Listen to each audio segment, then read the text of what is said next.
Доброе утречко, дорогие зрители! С вами я, Шахноза Исупалиева, и программа «Что было до?».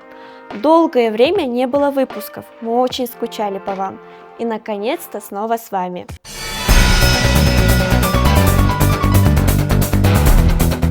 Ректор КРСУ Сергей Волков в интервью агентству «Спутник Кыргызстан» рассказал об обновлениях в университете, развитии кампуса, новых программах обучения и планах на прием студентов.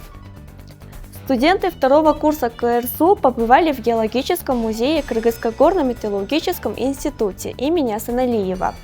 Занятие провел доцент кафедры экологии и защиты в чрезвычайных ситуациях Эрмек Шершиев в рамках курса по геологии и гидрогеологии.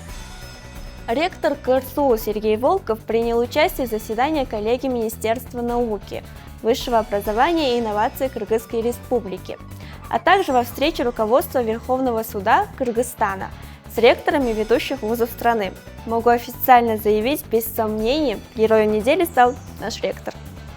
Свердловский район Бишкека подвел итоги работы по гражданской защите за 2025 год.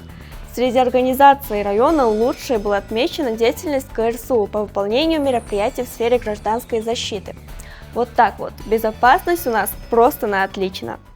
С новостями мы закончили, а теперь встречайте Арсения со спортивными новостями. Держитесь, будет жарко. Добрый день, друзья! В эфире наши спортивные новости. Сегодня выпуск будет коротким. Громких новостей пока немного, но каждая из них по-своему важна и заслуживает внимания.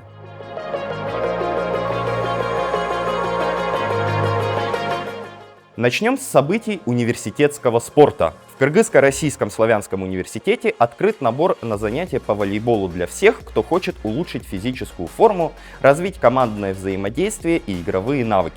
В рамках тренировок участники осваивают технику подачи, приема и блока, работают над координацией, выносливостью и скоростью реакции, а также участвуют в командных игровых упражнениях. Занятия проходят в небольших группах. Это позволяет тренерам уделять внимание каждому и выстраивать тренировочный процесс безопасно и последовательно. Тренировки проходят в Бишкеке по адресу улица Анкара, 24К по средам и пятницам с 4 до 6.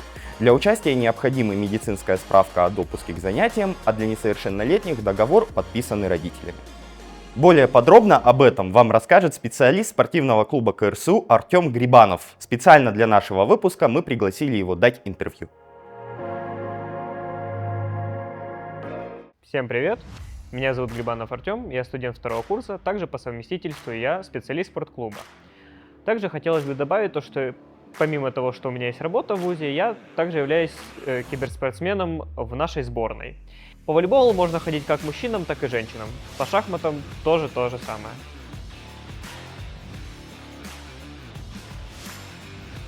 Занятия по волейболу будут происходить на ФАДИСе с 4 до 6 каждую среду и каждую пятницу. Занятия будут проходить в малых группах для того, чтобы студентам было комфортно, также для оттачивания в навыках игры в волейбол.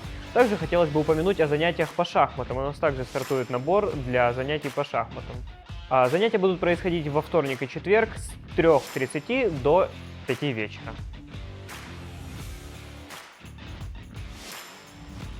Студентам, которые будут заниматься шахматами или волейболом, хотелось бы в первую очередь это спортивного роста, увеличения своих собственных личных достижений, командных достижений. Также хотелось бы, чтобы у них никогда энтузиазм не пропадал, и они всегда горели своей игрой. Мы вас ждем на факультетах. Университетский спорт – это не только про физическую форму, но и про характер, дисциплину и умение работать в команде. А теперь перейдем к тому, как эти качества проявляются уже на мировой арене. Спортсмены из Кыргызстана показали впечатляющий результат на Кубке мира по армрестлингу, который прошел в Ташкенте. В соревнованиях приняли участие представители 26 стран и более 1500 спортсменов. Национальная сборная Кыргызстана завоевала 87 медалей разного достоинства.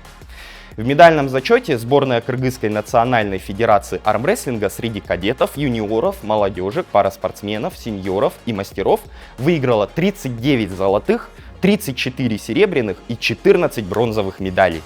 Как отметила генеральный секретарь КНФА Юлия Шаляпина, эти соревнования собрали сильнейших спортсменов мира и стали значимым событием в международном спортивном календаре.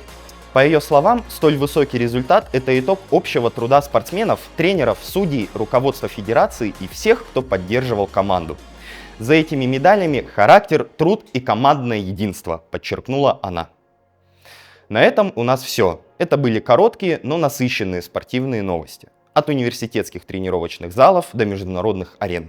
Занимайтесь спортом, поддерживайте наших спортсменов и до встречи в следующем выпуске. Пора подзарядиться красотой. Встречайте в эфире Beauty Break. Добрый вечер, ребятки! В прошлом выпуске мы говорили о цветотипах, а в этом попробуем другую систему для тех, кто хочет копнуть глубже. С цветотипом определились, или хотя бы помирились, теплая весна вполне может носить холодный серый, если ей хочется. Дальше подбираем эстетику, которая откликается. Самое простое – лезем в Pinterest, YouTube или прочие бескрайние места силы.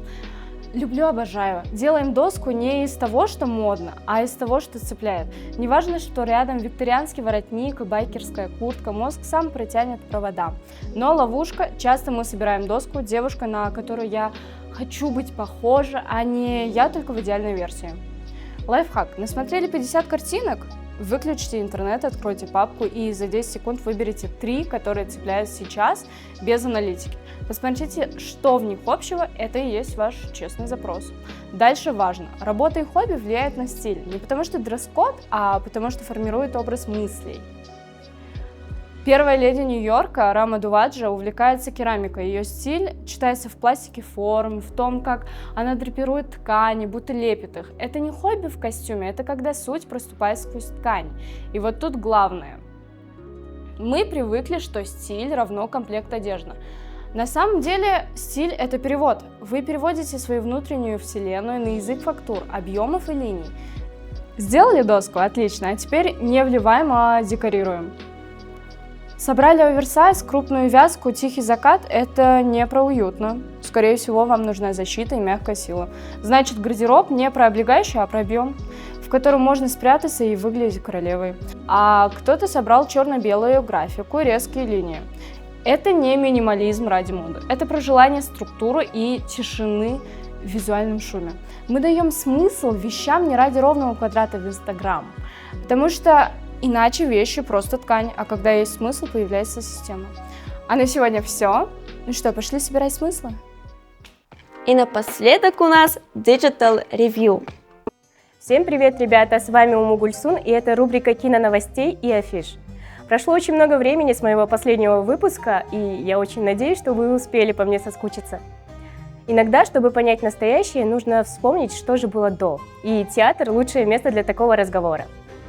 В Кыргызском национальном драматическом театре имени Тохтоболота Абдумомунова зрителей ждет сказка, знакомая каждому с детства – «Эр-Төштүк». Постановка режиссера Арниса Кадырмышева, созданная по мотивам кенджи-эпоса, переносит нас в волшебный мир, где добро и смелость всегда имеют значение.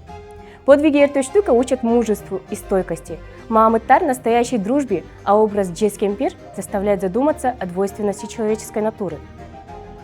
Это спектакль, который смотрится легко, но остается с тобой надолго. И еще одна важная премьера – спектакль «Таштавача Апаке». 19 февраля в Национальном драматическом театре имени Султана Ибраимова в 15:00 пройдет спектакль про историю о детях из детского дома, о цене родительской любви, дружбы и ответственности.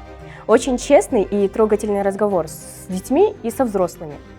В наше время, когда ценности часто теряются в суете, этот спектакль мягко, но очень точно напоминает, что родители важны для детей, а дети, в свою очередь, важны для своих родителей. А на этом все. С вами была Уму Гульсун. Встретимся в следующем выпуске.